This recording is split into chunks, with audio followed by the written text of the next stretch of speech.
Gracias, Bea. Son las 9:30 de la mañana. Vamos a atender otros temas también en nuestra agenda.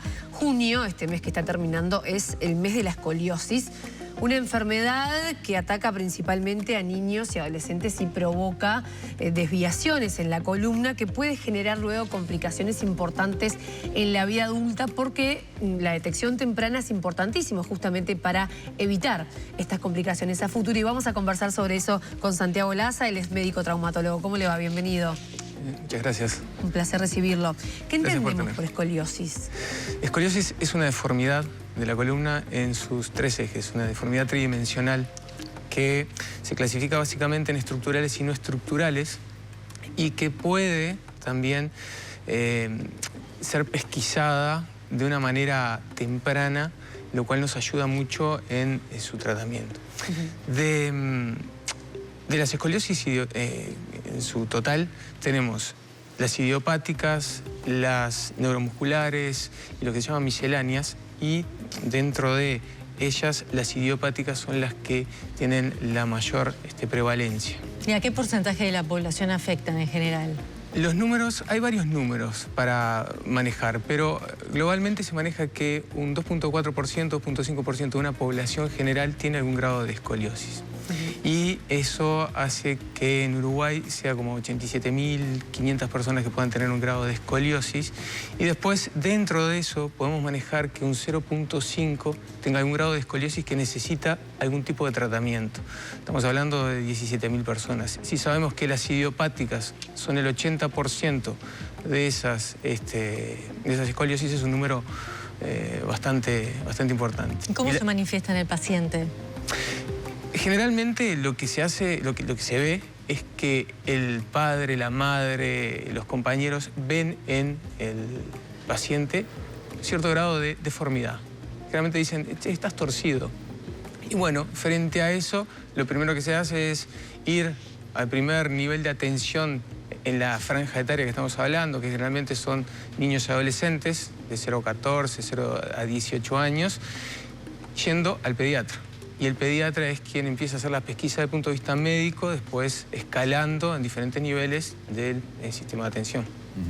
Es un poco que viene por ese lado. ¿Eso de estar torcido puede atribuirse a una mala postura, por ejemplo, hoy con las computadoras, ciertos vicios del celular? Es como que todos estamos medio torcidos. Bueno, si bien es muy bueno esto que tú me decís, porque si bien hay muchas patologías que ahora, por ejemplo, por el uso del celular empezaron a tener un auge tempranamente, por ejemplo, la risartrosis, una artrosis en el pulgar, que antes se veía en las abuelas que cosían, hoy lo estamos viendo en niños, en población joven, claro, que antes no estaba. La escoliosis, puntualmente la idiopática, y el nombre, digamos, el apellido idiopática, quiere decir no se sabe bien por qué aparece. ¿Hereditaria? Y puede haber un componente hereditario, postural, más o menos. Claro, pero ¿podemos distinguirlo? ¿En qué sentido?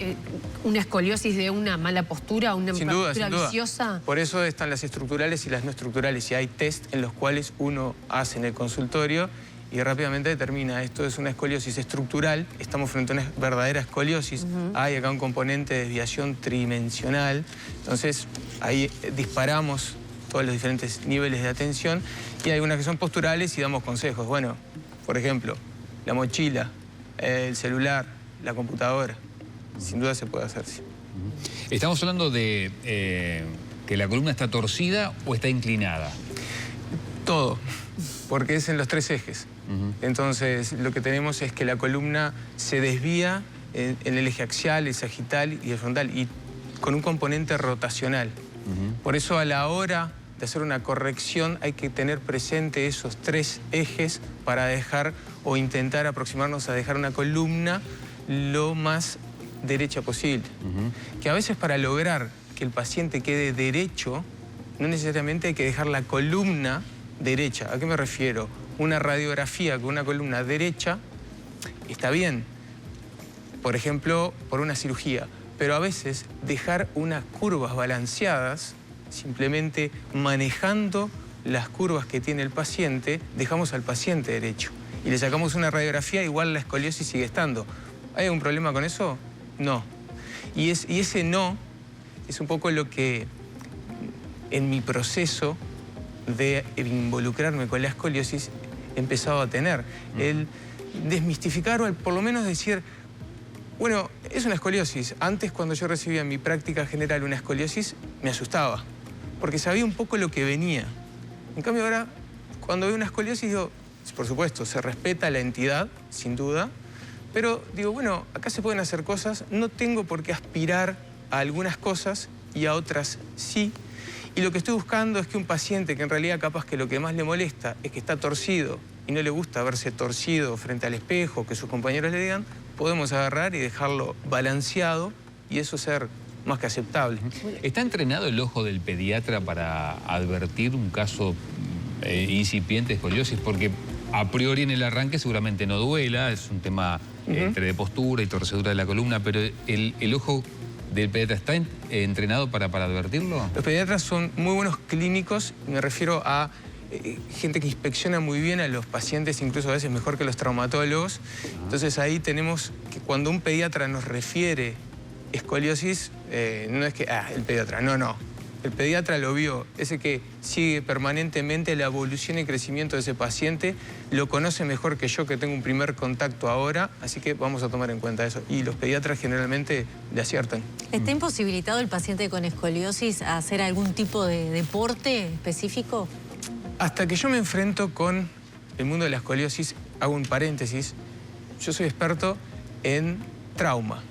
Toda mi vida de traumatólogo me dediqué a la parte traumatológica, al tratamiento de las fracturas agudas. Se cae alguien, se fractura, tratamiento de eso.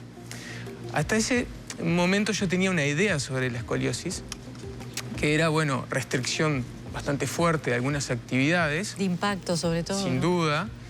Y cuando termino involucrándome por esas cosas de la vida con este método, con este nueva enfoque y visión de la escoliosis, es que, por ejemplo, me encuentro que, no, deportes, sí. ¿Qué es lo que hay que contemplar?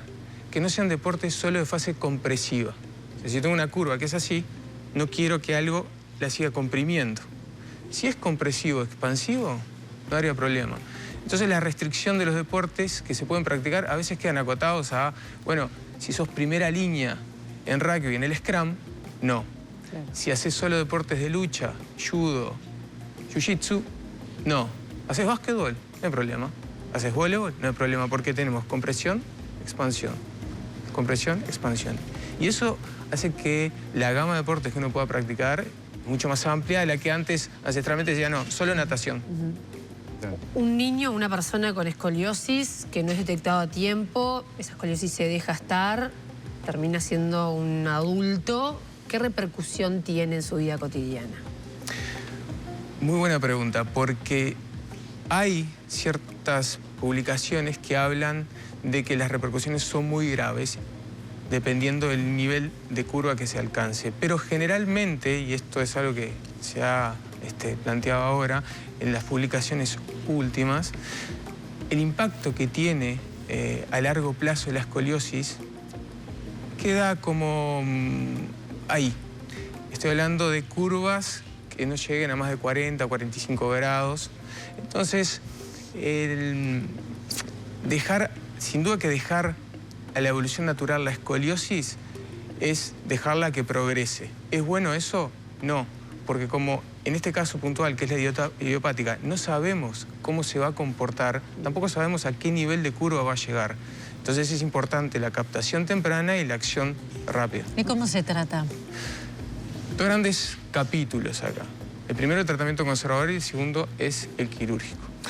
Yo voy a hablar del conservador porque no soy cirujano de columna, lo conozco porque tuve que involucrarme y estudiar, pero hablando del tratamiento conservador. Porque hay una cosa que tenemos que tener claro, ninguno de los involucrados en la escoliosis queremos llegar a la cirugía. O sea, los cirujanos no queremos llegar a la cirugía. Es una cuestión empática. O sea, yo, si ese es mi puño, mi hombro, no quiero una cirugía, quiero otra opción. Pero otra opción con resultados que se aproximen o sean mejores que los quirúrgicos. Entonces, los que estamos involucrados en la escoliosis no queremos llegar a cirugía. Entonces ahí se abre el gran capítulo de los tratamientos conservadores. El tratamiento conservador que hoy demuestra tener el mayor impacto positivo y la mayor eficacia son los ejercicios específicos y unos corsés que se llaman asimétricos. Dentro de los ejercicios específicos, la escuela Schrott, una escuela antiquísima, estoy hablando del año 1921, cuando Katrina Schrott, en Alemania, ella, sufriendo escoliosis y siendo maestra, empieza a analizarse y dice, estos movimientos creo que se pueden contrarrestar. Y empieza a trabajar conceptos que están hoy vigentes de contrarrestar las curvas con ejercicios específicos. Los ejercicios Schrott tienen una evolución, pasando por el original, luego por el Schrott intermedio, al cual pertenecen muchas escuelas en el mundo y es muy bueno, y llegando al último punto de desarrollo que es el Schrott Best Practice.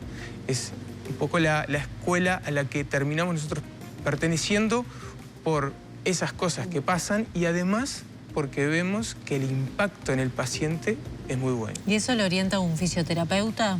Son varios los que pueden orientar o estar encabezando un tratamiento. Generalmente los ejercicios los manejan los fisioterapeutas, pero hay médicos, fisiatras.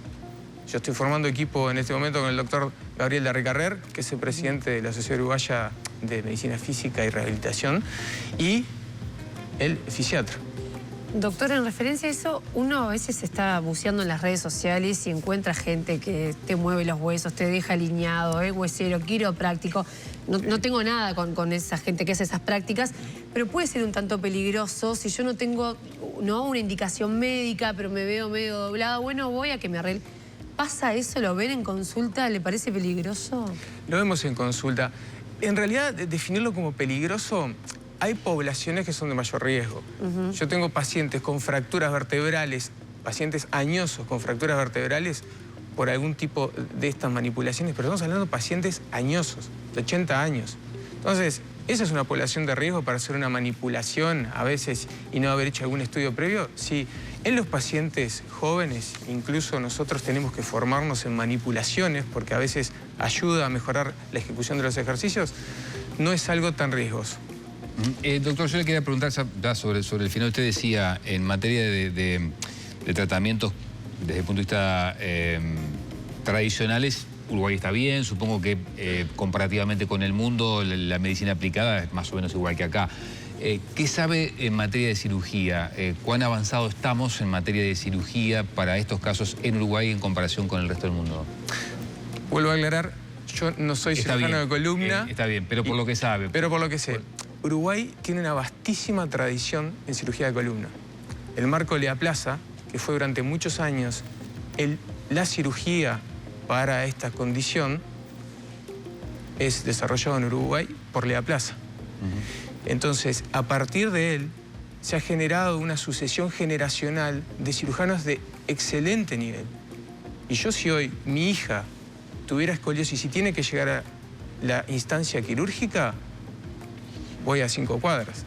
No pienso en el Boston Children's Hospital, ni pienso en Zurich, ni en Alemania, ni en nadie. Me quedo acá en Uruguay. Ni siquiera cruzo el charco, ni voy a Brasil. ¿Y vienen pacientes del extranjero a operarse a Uruguay? No sé.